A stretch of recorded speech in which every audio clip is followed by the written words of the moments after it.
तो गौरी पुत्र गणेश की जय। प्रथम पूज्य गणेश जी की जय। ओम गण गणपते नमः। ओम बुद्धाय नमः।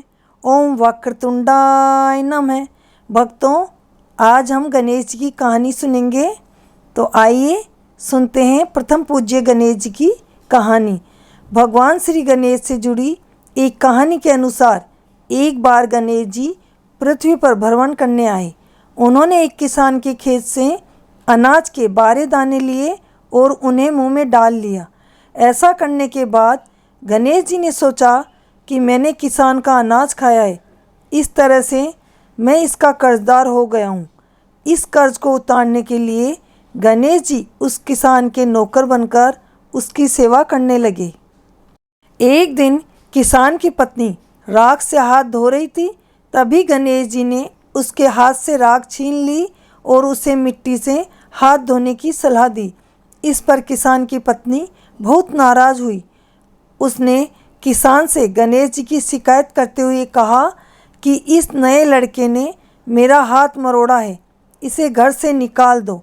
किसान ने पत्नी की बात सुनकर गणेश से इसका कारण पूछा तो गणेश जी ने उत्तर दिया कि राख से हाथ धोने से घर की रिद्धि सिद्धि का नाश होता है, जबकि मिट्टी से हाथ धोने से घर में रिद्धि सिद्धि आती है।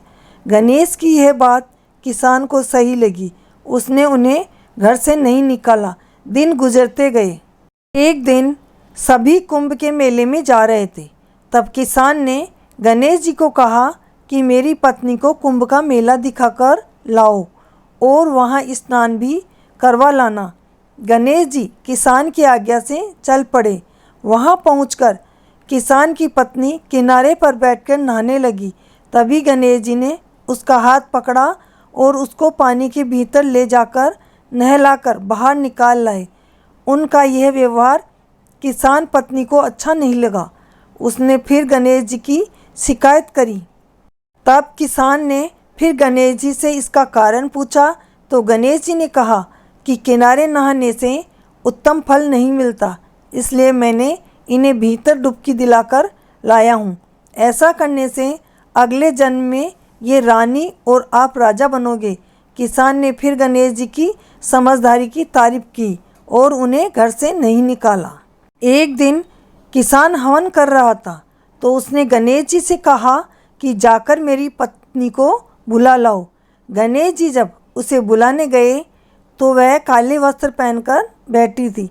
गणेश जी ने उसे यह वस्त्र उतारने को कहा। इसका गलत मतलब निकालते हुए किसान पत्नी ने फिर गणेश जी की शिकायत की। इस बार किसान को बहुत गुस्सा आया, लेकिन फिर भी उसने एक बार फिर गणेश जी से इसका कारण पूछा, उचित समझा।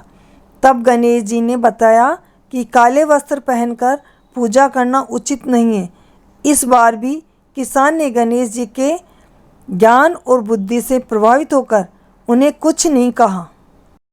एक दिन किसान के पूजा घर में गणेश जी की मूर्ति कहीं खो गई।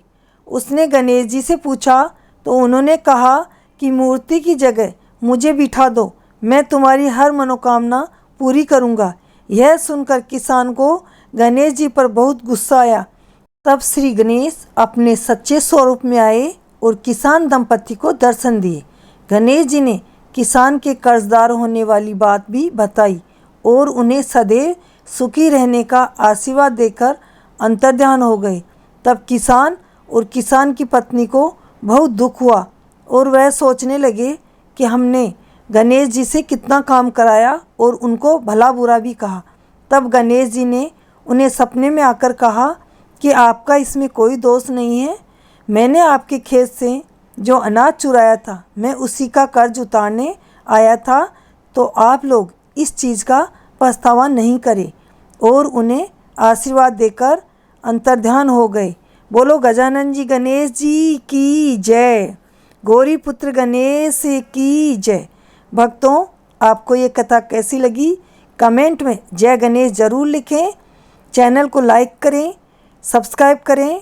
अगर सब्सक्राइब नहीं किया हो तो सब्सक्राइब ज़रूर करें, ताकि जो कथाएं हम आपके लिए लेकर आते हैं उन कथाओं का आप लाभ उठा सकें और सबसे पहले आपके पास एक कथाएं पहुँचें।